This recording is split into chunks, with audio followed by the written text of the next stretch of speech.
I want to thank you for coming on and being with us today because we were talking earlier, and it appears that people need to be educated about ADOS and about the claim, the injustices. So can you maybe give us a little background on how you got started, how you got involved in the movement? Yeah, so first, you already mentioned that ADOS stands for American Descendants of Slavery. And what people really need to understand about that is that it's an ethnicity. It's not just simply a club or political organization, which is what ADOSChicago is. ADOSChicago is a political organization, but the term ADOS is the ethnicity of those whose ancestors were enslaved in America. So you're talking about lineage. Correct. We're talking about lineage. Correct. That's our lineage. Right. So you got race, that's blackness, and then you have, when you drill down into that, you have lineage. So people, if they understood that, then they wouldn't say that the people, the ADOS people, as they try to refer to us, as a very being divisive, and that's not the case because give the example about how you talked about Black Americans or African Americans. Well, let me say this first. In terms of being divisive, the thing that gets a lot of Black Americans particularly is emotion. We've, the way I think maybe it's the way we've been socialized. I'm not sure, but a lot of words trigger us in an emotional way. So when you say divisive, people all automatically, particularly Black Americans, feel that that's some sort of problem. But divisive is division. Right. Division doesn't have an emotional value attached to it. It's just a function of math. So you have you have addition, you have subtraction, multiplication, and division. Right. Every other group in this country and in the world knows how to use all the functions of math to their benefit. We're at a disadvantage because we don't understand that. We think that there's something wrong with division. Sometimes it may be something wrong with division. Sometimes it may not be. But we just have to determine what it is and understand that it's not necessarily a good or bad thing. It's just something that exists in a mathematical equation, and if you use it properly, it can benefit you. So being divisive at times is good. For instance, on your job or anybody's job, if their employer cuts them a check, they cut it in their name. Right. That excludes everybody else. Right. In that instance, divisive is good. In a person's home, certain people can come in that live in that house, certain people can't. That excludes and divides everybody else. In that instance, division is good. So when we say, ADOS, we're simply saying that this is our tribe, this is our group, this is our clan, and it excludes everybody else from that group, just like a Nigerian would, just like a Caribbean would, just like an Asian, Chinese person would, or a German or a Polish person. It's the same concept. It's just seen differently when we do it because people aren't accustomed to seeing us be divisive like that. But again, divisive isn't necessarily bad. Right. So. Right. And then you have, I got Indian in my blood now. That may be true. That may be true. But if you go back, now they're celebrating, 400 years? Right. Since 1619, right? Yeah, since the first. So a lot of things have happened. Right. We got a slide we're going to pull up, I think it's slide number 2, that shows, 400 years of racism, and then you got that period of slavery from 1619 up to 1865. Correct. Then you got a period of the Black Code of Jim Crow. Then you got the Ku Klux Klan. It just goes on and on and on up. Yeah, we had slavery, and then we had post-slavery. We had convict leasing. Right. And then you had sharecropping, then peonage, then before peonage we had Jim Crow, then mass incarceration. So the attacks on ADOS people has just been going on ad nauseum for the past 400 years. Yeah, it's a system. It's a system. It's systematic. And one of the things that can help dismantle that is if we as ADOS people start to recognize who we are as an ethnicity and then start to get on code to attack the system of white supremacy.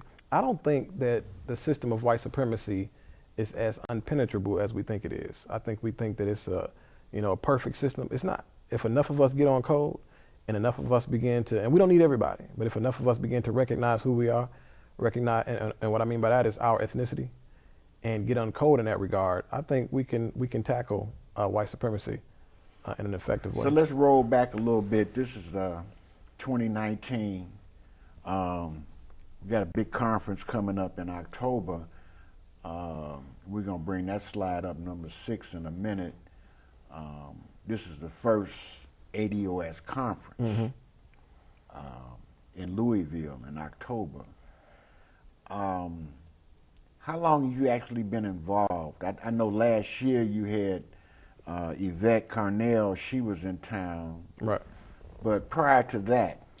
So just a little bit of background on myself. I grew up here in Chicago, and I grew up not too far from the mosque, down the street from the mosque. And my father is somewhat of a conscious person. He always preached Black power and being self-determining. So I've always grew up to be an entrepreneur because I was trained like that. But I was also trained to serve Black folk, serve my people. Right. So I saw being an entrepreneur as a means to do that, because I just assumed that that's what was lacking in the Black community. Well, over the years, I found, well, not over the years, just a few years ago, I began to read different studies and hear different information from Yvette Carnell and Antonio Moore. And what the studies began to show me was starting businesses or being entrepreneurial isn't something that's lacking in Black America. What's lacking is a strong politic. And after a while, after understanding the studies, reading the studies, and watching her show for a while, I made a bit of a hard pivot in my life, in that I'm still an entrepreneur, but I no longer use that as a means to serve my people. I now work in the political space to serve my people. So that's what ADOSChicago is. It's an organization designed to serve the political well-being of ADOS people in Chicago. So that's how I got involved in the movement. I was an entrepreneur. I used to watch people like Boyce Watkins. Right.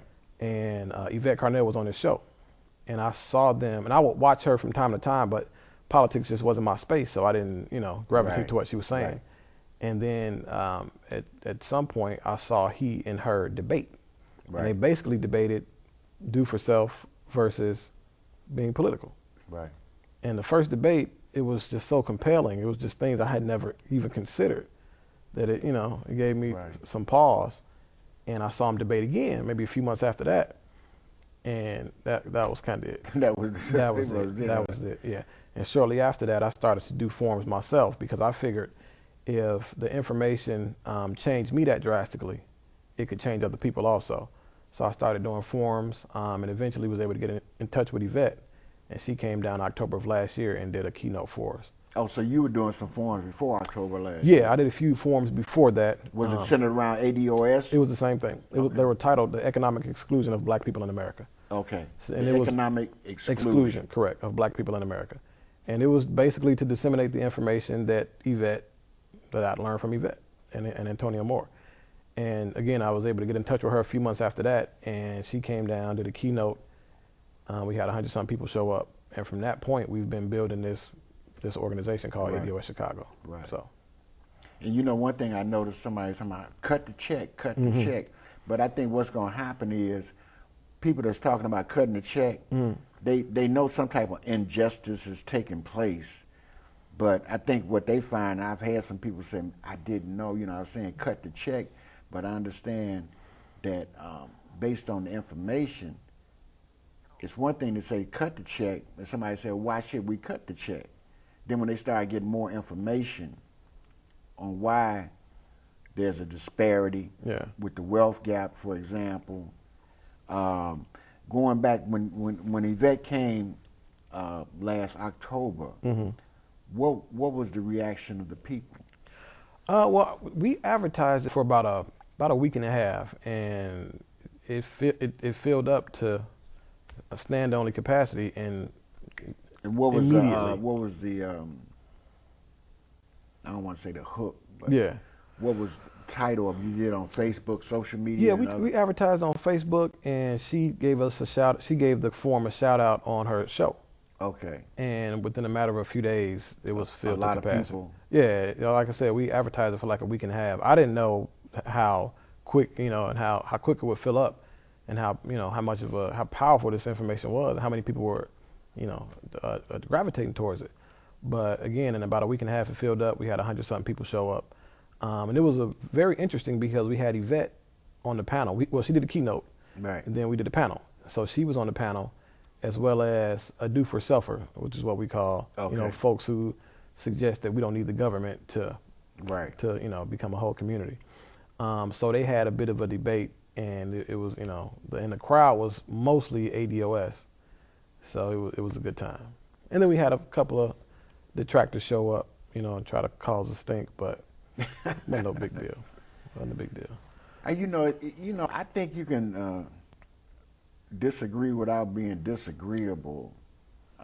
Some people can, but some can't. Some people are just emotionally attached to what they believe, and this is what we're running into a lot, particularly in the social media spaces.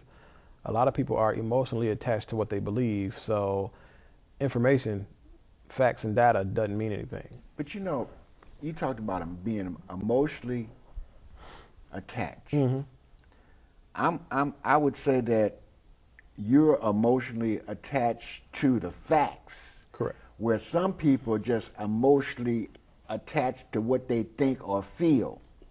They're emotionally attached to what they already believe. Right. And it's not based in facts or data. Right. It's just based on what they've come to believe is true. Right. And dealing with a lot of folk, especially a lot of our folk, it's hard to break through that, for whatever reason. But that's mostly what we run into when fighting this reparations fight. We run into, obviously we're going to have problems with white people and white supremacy in this fight, but right now we're having the most issues with a lot of our people. Yeah. But on the encouraging side, this movement, ADOS, is growing like fast. Right. It's growing by leaps and bounds. So we have some detractors, but the rate is growing. I don't think that it's enough distraction to stop what we're doing. I think see, in the 60s or 70s or 80s or 90s, you didn't have the research, the data, the data, and what I call the literature research to support what we suspected. Yeah. See, so the times are a little different now. People can't dispute that. And I'm gonna have you do that on the next show because this is like part one. Right. But we want to get into redlining and affirmative action. There's two things we want to discuss the next show. So I want to thank you again for tuning in. Don't touch that remote. Don't go over to Facebook or whatever. If you're on the computer, watch this because we're gonna do another part. Time goes real quick. When you're doing these shows. We are in the studios of CAN TV here in the Chicago area, and I'm glad that Mr. Watson came on to give a little brief overview of what's going on with ADOS, and we would like to lead you, if you're interested in getting more information, the website and the ADOS Chicago's Gmail is going to come up on the screen. We're going to leave it up for a few minutes so you can kind of write that down. So you can get in contact with Mr. Watson and the organization here in Chicago. And as I move along, I'm going to mention Yvette Carnell. She's on YouTube every Monday and Wednesday night. And Antonio Moore, he's on Fridays at 9 o'clock Chicago time. Yvette is on Monday and Wednesday at 9 o'clock Chicago time. And Antonio Moore's show is called Tone Talk. So there's the ADOS.org. You go to that, you go straight to the Facebook page. You start following this information, then people have a tendency to get kind of excited because it's not what people believe or feel as much as it's founded on facts. Yeah. And it's also the passion of converting. It's like being converted from one way of thinking to another. So people get excited and start doing stuff like I'm doing, organizing, starting organizations, having forums, starting chapters. So, and this is happening all over the country. And these are just folks who, wanted to get into action and didn't necessarily have a political background. Right. But this information just inspired them so much that they understood that this is what our people need, and so they started working. So mostly what you'll find in this movement are people who are mostly givers and people who are servants at heart, people who want to serve, because this information causes them to kind of it caused me to change my whole life, change the trajectory of my life. So again, I'm still an entrepreneur, but I'm more focused on in the political space now, as it relates to serving my people, rather than being an entrepreneur. I want to go back. We're going to look at slide number 4 when that comes up, and we kind of talk about Antonio Moore with Tone Talks. He's on every Friday at 9 o'clock here in the Chicago area. You can figure it out if you're on the East Coast or the West Coast. But he's an attorney, right? Mm-hmm. Correct. And when did you start watching Tone? As I said, I was turned on to the information by Yvette. Okay. And so initially I didn't even know about Antonio Moore. Right. But after a few months, she started mentioning him, and that's when I actually started to watch Antonio. But he is an attorney by trade. Right. But now he's a bit of an economist in a sense, because he's done a bunch of reports with Sandy Darity. Right. Well, he's done a report with Sandy Darity. Right. And he's gotten, he works at the highest level as it relates to now, as far as we're going to go to slide number 5 and look at Yvette Carnell. Now, Yvette, you said you got introduced to her through Boyce Watkins channel. Yeah. Through the Boyce Watkins channel, and then she's had her own channel, Breaking Brown, for some time. Again, she comes on every Monday and Wednesday at 9 o'clock here in the Chicago area. And Yvette's got a strong background in politics, right? Yeah, she worked on the Hill, on Capitol Hill, and she's been a political analyst for most of her life, So, but the sister is heavy, man. She is heavy. She brings the information, straight data, straight facts, and it's just too compelling to ignore. Right. Man, it's just so much. The information is been so powerful. Mm-hmm. Tell us a little bit about again, because people kind of, I know on cable, people kind of surf around, people get distracted, but the conference last October, or you want to call it a conference, or it was a forum. A forum last October. Now, some of those same people that came to that forum are actively involved. You've been having meetings, since October at the Woodson Library. It was on Tuesdays. Yeah, so and things change. That's why we want people to go to the ADOS.org, because things change. Yeah, so initially, right after the forum, again, we had such a good showing that people were kind of munching at the bit to get to work. But shortly after that, I got involved in the political space. So I started working with campaigns, and things kind of postponed for a while, even though we were still kind of doing conference calls and group meetings and stuff like that. But once the election season was over, I got back into working with the group, and since then we've been doing weekly conference calls and weekly meetings at different libraries. So, and what we're doing with those meetings, we're organizing on a local level. In fact, we're about to do a citywide survey for ADOS people. It's for Black people, but it'll differentiate between the different ethnic groups of Black people and ADOS people in Chicago, find out what the needs are, find out how we can serve them, and then we'll take that and do something with it in a political space. So the meetings that we have are designed to organize and start localizing ward to ward for ADOS needs specifically. And that's just so people are clear. That's what we focus on. We focus on the political needs of ADOS people, not just Black people. Right. We're very, very specific.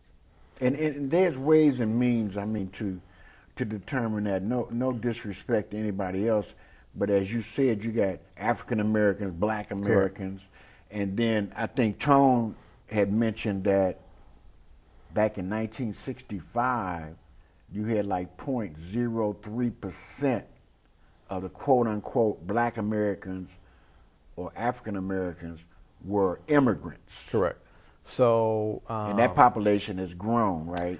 well, I think we're about 15% of the nation. Right. 90+% of that are ADOS people. Probably about 10% are immigrant blacks from Africa or from the Caribbeans or from England, but non-ADOS black people. So, and I want to be clear too, when I say we're advocating specifically for ADOS people, I mean it in the sense that just like you have the Nigerian caucus, Right. we advocate very specifically. Just like you have the African Immigrant Caucus, we're similar to that. We advocate very specifically. Now, there are maybe times where black people can have a united front, in a sense. Right. But when we worry about that when we get to those places, and we don't have a problem with a united front with black people nationwide, citywide, globally.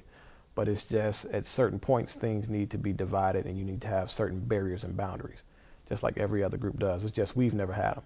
So now with this new ethnicity, this new identity, now we have that possibility, and that's what we're doing with ADOSChicago specifically. Right. Right. So, right. As I mentioned, the time goes pretty quick. So do you want to kind of recap on anything? Because when you do shows, there's always things you thought about. Yeah. And we are going to do another part too, to talk specifically about the redlining. Spend a little time talking about redlining and affirmative action.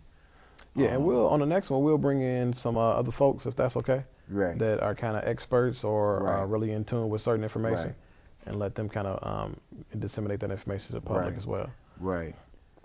So moving right along, what do you think about the conference coming up in October? The conference, Yvette and Tone are doing a conference in Louisville at Pastor Cosby's church, and it's October 4th and 5th, and it's the first ADOS conference in the history of America. So, but unfortunately, it's sold out. It sold out maybe a few weeks after it went live. It's 1,500 people, so it's going to be a pretty big showing. And we, from what I understand, we'll have Marianne Williamson there, who's a presidential candidate who's advocating for reparations for ADOS. Right. And they're working on getting other presidential candidates there. So I think the conference is coming up. I think it's going to be a really good place to connect, to build, to share what people have been doing locally in one space. And then after that conference, I think it's going to be just an explosion of ADOS activity that people are going to have to deal with come the 2020 election.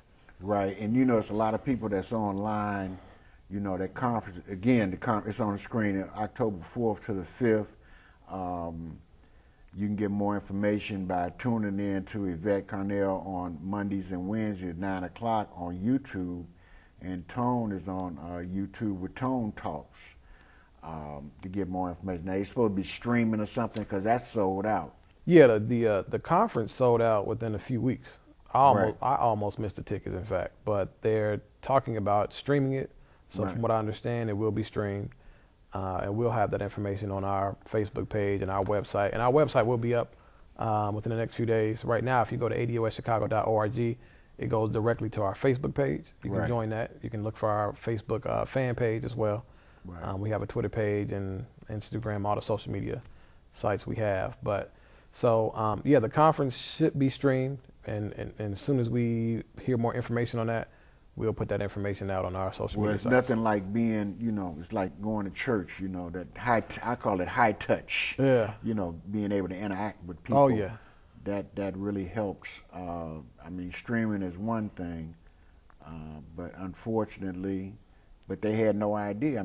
Plus the facility down there in Louisville only holds so many people. Yeah, holds about 1,500 people. So that's the reason why. It's not like it's a mega dome or something.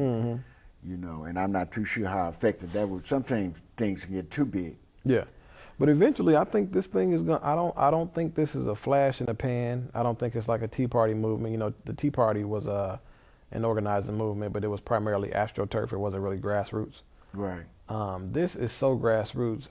The things that people are doing across the country, these aren't things that Yvette and Tone are, instructing people to do. Right. They're not funding people to do. Right. They're not pulling strings.